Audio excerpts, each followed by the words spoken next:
So Lindsay, I was hoping that you could tell us a little bit about how you got into growing microgreens. What drew you to microgreens? What was going on in your life? Just a little bit about your story.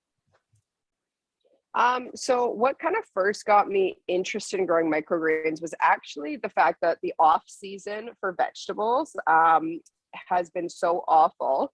I typically grow a vegetable garden and grow like I would say in the 80% ballpark through the late spring, summer, early fall of our own vegetables, minus last year because I had the world's most needy infant. So I kind of ditched out last year, but normally that's how it goes. And this year I just, we actually had a whole bunch of complications allergy wise with my son. So that put me on a very restricted diet while I was nursing and stuff. And so it was taking a lot of effort to ensure that I was actually acquiring the nutrients needed for a human to survive. So I had to put a lot of thought into that. And when I was buying, especially greens was a big one, just the quality was so poor. And as like I studied nutrition in school, I'm actually a home ec teacher by trade, and I'm on maternity leave right now. But when I studied nutrition, knowing that like not all food is created equal, and just the sense that if you've had something, say like a head of lettuce or whatever that's harvested, not in the ideal time or even at ideal time in a different area, and then it's put on a truck and it's shipped and it's in said truck and cooler for days, if not weeks, depending on the shipping and the borders and all of that stuff, that it's continuously losing nutrients from day one. So for me, that was a big part, was just, in the off season, what can I do to actually, provide my family with high quality, nutrient dense food, especially during the time of I'm very restricted on what I can and can't eat. So that was kind of the bridge, is what kind of drew me that direction. And for the life of me, I cannot remember the first time or place where I saw or read anything about microgreens. I have no idea where that came from. But yeah, so that was kind of where the thought process came at first. And then once I kind of started looking into it, at some point along that journey, I came across your Instagram page. And then it was like, oh, not only could I maybe just do this for me, maybe I could do this for other people, and maybe I could make it a bit of a thing. It has been a hope and a dream of ours. We actually just moved in November to a bigger property. So we have always had the hope and dream of kind of doing a bit of a homestead farm sort of small business, just as a bit of a hobby and supplementary income, especially if I'm home or only working part-time when we have little ones.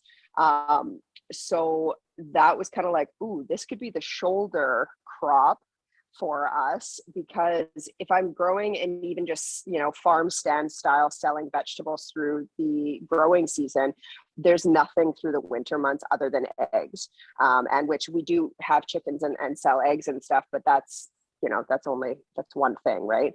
And living a bit more rurally too, if it's not really, really local people, I'm like, I need enough for somebody to justify driving to our house to pick up. You're not going to drive here for 1 dozen eggs. Like you're just not going to. From the town that we're closest to, we're about, I would say 15 minutes, but I mean, with the price of gas, even before and compared to now, you've got to be really committed to your farm fresh eggs to drive that 15 minutes to come get them. So if there's a few more grocery items that are available, it's a little bit more justifiable for that trip as well. Awesome. Yeah, I love that. I really relate to the starting out for the nutrition of yourself and your family, and then seeing the world kind of open up as far as being able to have that impact on more people than just your family, which is really cool. And it really makes sense, the microgreens being an addition and their ability to be available year round when so many other crops are seasonal. You're in Canada, correct? Yes. Yeah. We're in British Columbia. British Columbia, right. Yeah. Yeah. Well, cool. And I remember, it was only a few months ago that you signed up for the program, and there's always some debate when you're making an investment in anything about do I need to do this? Should I do this? What would you say to someone who's kind of questioning that and wondering if it's something that they should invest in or not? I know that you probably worked through that at some point. Definitely. So for me, I hummed and hawed on it for a while. And the biggest reason was that I was like, well, all this information is out there in the world. I can totally figure it out and through trial and error. But again, back to the world's most neediest 15-month-old, I went, you know what? That's not time efficient at all. Like, yes, I can figure everything out. I've had to figure out all of his allergies all on my own and done all the research and all the things, and I'm sure I could figure it out.